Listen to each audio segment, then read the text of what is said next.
up? This your boy Big Man. You already know what it is, man. So let's get right to it. Okay, man.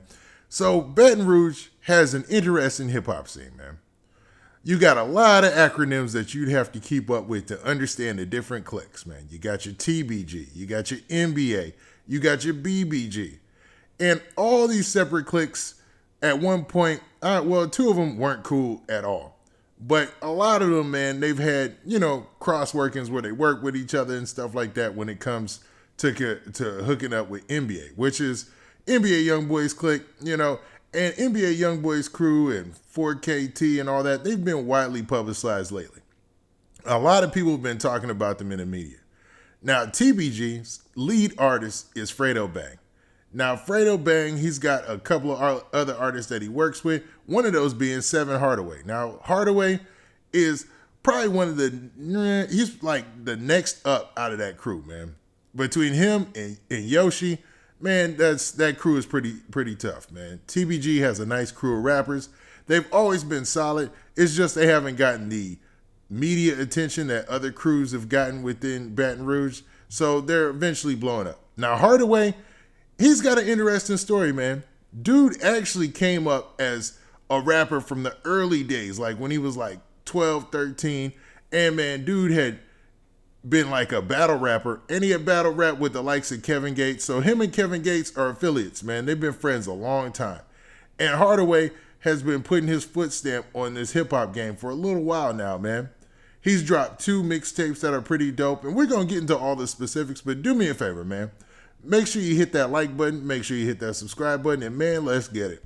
Now we got that out of the way, man. So 7 Hardaway, man, he's got a couple of interesting projects that he dropped this year. He actually dropped 2 projects this year, and they're so opposite in what you would think, man. One of the projects is basically more of a political statement, and the other is more of what you expect out of a Baton Rouge rapper. Dude is nice, man. He's got an interesting style, and he's obviously with the TBG camp.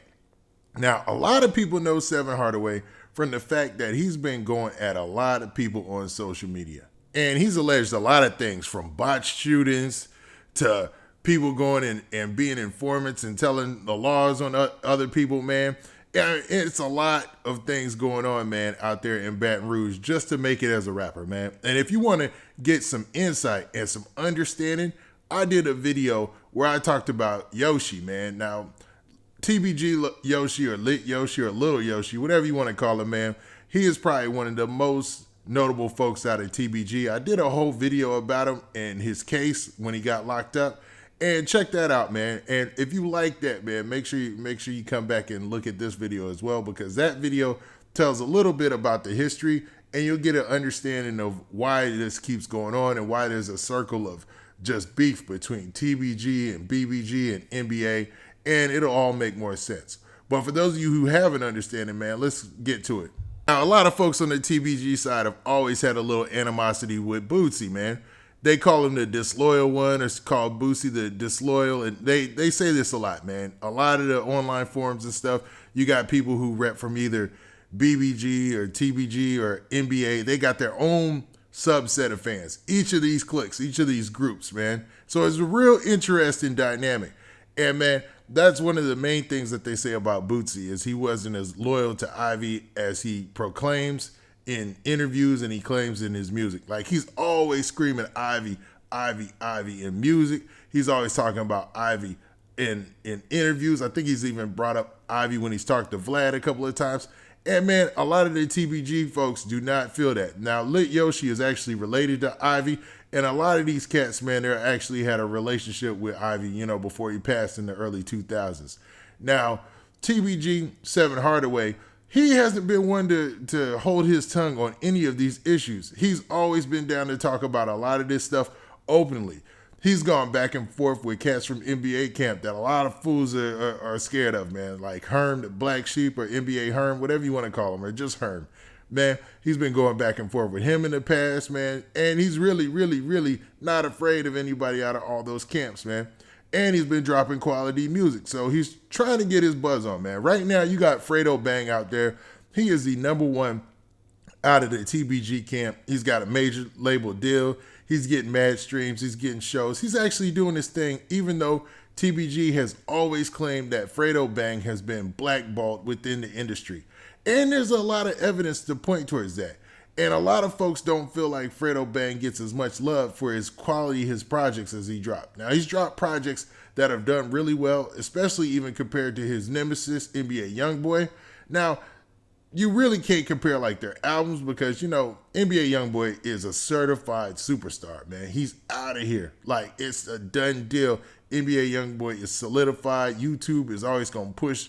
His YouTube numbers are always going to push to the max. So that album is always going to do over 100K. It's a done deal. But with his mixtapes, sometimes, you know, that drop out of nowhere, you know, compared to Fredo Bang, man, maybe there's some competition there. I know NBA Youngboy fans, I know he got like a cult. They're going to come in here and be like, oh, no, ain't no way Fredo Bang messing with NBA Youngboy.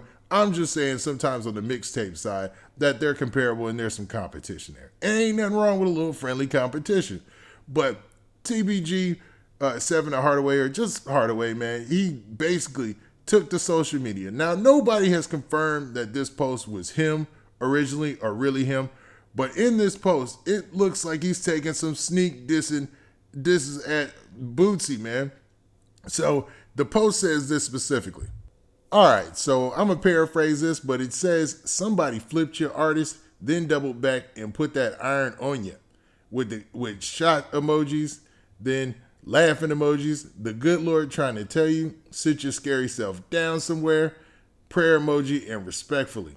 Now, basically what he's saying is, he is making fun of the fact that Boosie got hit up, man. Now, for those of you who are late and have been living under a rock, man, Boosie just got shot yesterday, man. He was in Dallas trying to pay final respects to Mo3. Now, Mo3 was an artist from Dallas that met his untimely demise on Friday afternoon, and it shook the hip-hop world up. And Boosie was trying to be a good person, man, a good Samaritan or whatever, or even just a good CEO.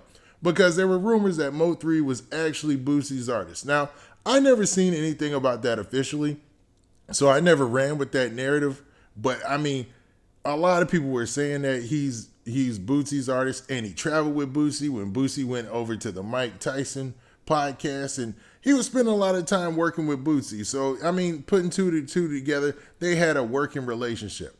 And Boosie felt the need to come and see the send-off and everybody there to pay respects for Mo3, which is a good act, man. Nobody is refuting that. But it seems like some of the guys from TBG and Seven Hardaway specifically still got some hate in their heart for Boosie. Not saying that they hate him, but there ain't no love there. Because he's basically poking fun at the fact that Boosie got hit up. Now, everybody in the hip-hop world was concerned yesterday when Boosie got hit up because, man, that would be 3 major rappers in the last week that got killed. Luckily, Boosie only got hit in the leg and survived. So it's a good thing for hip-hop and everybody. And we're wishing Boosie a swift recovery. Hopefully, man, TBG and Boosie can put this thing to bed and stop beefing like they've been beefing because it's not really going to get them anywhere. I have a theory that if everybody in Baton Rouge worked together more, they'd all get pretty far. But for such a small place, they've got a lot of big artists in the game, man. They've contributed a lot to the rap game, which is amazing, man. And hopefully it continues because they make some quality content. Now, with that, this has been your boy Big Man. Please hit that like button. Please hit that subscribe button. And make sure you hit that notification bell so you get a notification every time I drop this hot content. And we out of here. Peace.